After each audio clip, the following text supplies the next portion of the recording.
السلام علیکم ناظرین، امید ہے آپ لوگ خیریت سے ہوں گے۔ آج میں ضلع تونسہ کی تحصیل بہوا کا قصہ سنانا چاہوں گا۔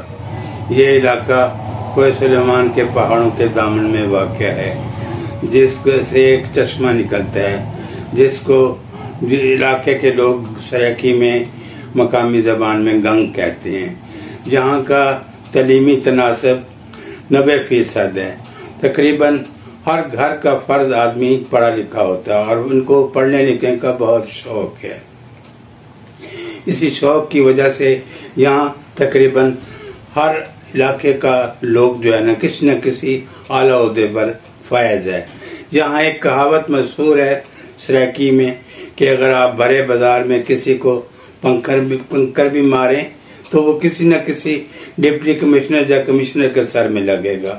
یہ ایک مثال ہے اور یہ ہے بھی حقیقت۔ آج بھی بہوا کے لوگ بڑے بڑے عہدوں پر مختلف صوبوں میں فائز ہیں۔ تو یہ علاقہ جو ہے نا علاقائی شخصیت سے جو ہے نا تقریباً اس میں کسرانی، کھتران اور سرائکی لوگ آباد ہیں۔ کچھ پشتون بھی موسیٰ خیل سے آ کر ادھر آباد ہوئے اور بڑے بڑے ان کے کاروبار ہیں۔ ہندو برادری بھی یہاں موجود ہے۔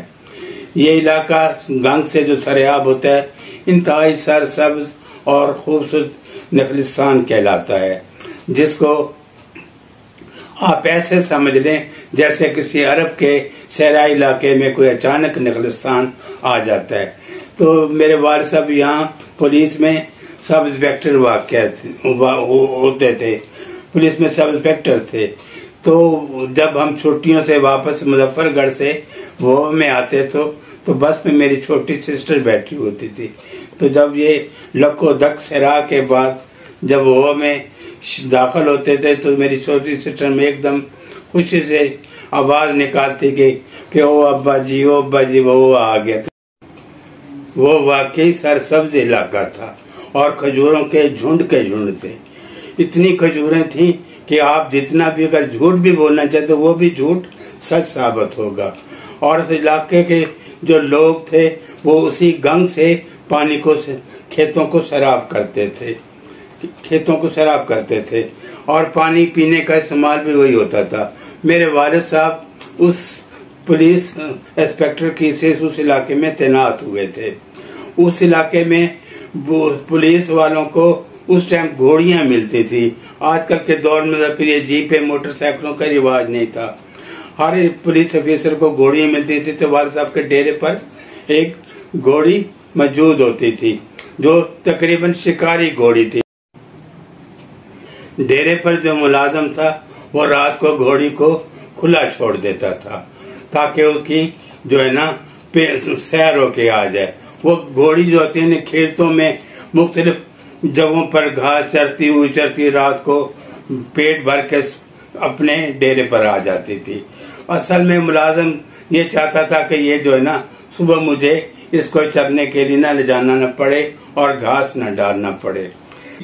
4-5 دن تو لوگ صبح جب آتے تو دیکھتے تو کھیتوں میں گھاس چرا ہوا ہوتا تھا۔ تو انہوں نے رات کو پھر پہرا شروع کر دیا۔ جب پہرا شروع کیا تو گھوڑی کو قابو کرنے کا کوشش کیا، لیکن گھوڑی کیونکہ شکاری تھی تو ان کے قابو میں نہیں آئی۔ آخر تنگ آ کے انہوں نے 10-12 آدمی اکٹھے کیے اور پھر کھیت کو چاروں طرف سے گھیر کے گھوڑی کو دبوچ لیا۔ گھوڑوں میں جب قابو میں آ گئی تو پھر انہوں نے چھان بین شروع کی کہ یہ کس کی گھوڑی ہے۔ چھان بین کے ان کو پتہ چلا کہ یہ پولیس انسپیکٹر کی گھوڑی ہے۔ تو پھر وہ اس کو رسی میں باندھ کے صبح 5-6 آدمیوں کے ساتھ والد صاحب کے کوارٹر میں آ گئے۔ دروازہ کھٹکھٹایا، والد صاحب اٹھے، بولا دیکھو کون ہے۔ جب دیکھا تو باہر ایک کسان جو ایک سادہ سے ہولیے میں موجود کھڑا تھا اپنے 4 آدمیوں کے ساتھ 4 آدمی کھڑا تھا۔ تو پھر والد صاحب کو آتے ہی بولا خان صاحب یہ گھوڑی آپ کی ہے؟ والد صاحب نے بولا ہاں، اور وہ والد صاحب کو بولنے لگا یہ گھوڑی آپ کی ہے اور آپ جو ہے اس کو رات کو چرنے کے لیے چھوڑ دیتے ہیں۔ والد صاحب تو حیران ہو گئے۔ والد صاحب نے بولا مجھے کیا ضرورت ہے چھوڑنے کی، یہ شاید ملازم نے حرکت کی ہوگی۔ تو والد صاحب نے بولا تو کتنا گھاس چر گئی ہوگی؟ بولا اچھا یہ گھاس نہیں چری، کتنا سا گھاس چر گئی ہوگی، تو کہتے لگا یہ تو گھاس جتنا چر گئی ہے، جو اس کا گھوڑی الاؤنس ملتا ہے وہ کون چر جاتا ہے، وہ کون کھا جاتا ہے۔ تو والد صاحب اس کے چہرے کو دیکھنے لگ گئے، اس کے لباس کی طرف دیکھا، اس کے حلیے کی طرف دیکھا، وہ ایک ایجڈ سا آدمی نظر آ رہا تھا۔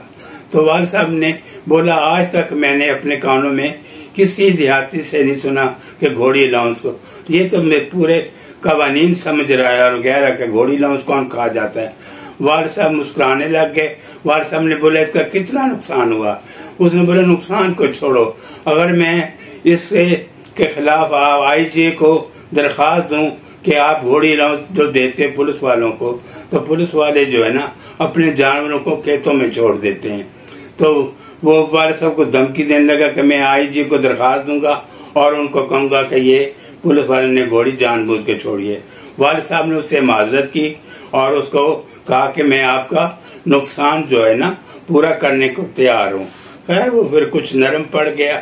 والد صاحب نے بولا آپ جتنا نقصان ہوا آپ کے گھاس کا میں باخوشی آپ کو دینے کے لیے تیار ہوں، یہ ملازم کا غفلت ہے، ورنہ مجھے کیا ضرورت تھی کہ گھوڑی کو میں چھوڑوں، یہ ملازم نے غفلت کی وجہ سے آپ کو نقصان دیا، میں معذرت چاہتا ہوں۔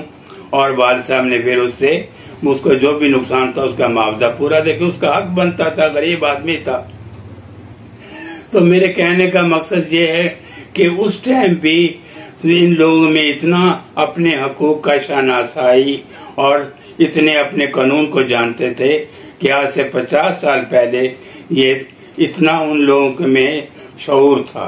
تو والد صاحب نے پھر بعد میں جو نا کہا کہ باقی یہ تونسا تحصیل وہ ہوا یونان کا خطہ ہے، اس کو علمی زبان میں وہاں بھی لوگ اس کو یونان کا خطہ بولتے تھے تعلیمی لحاظ سے۔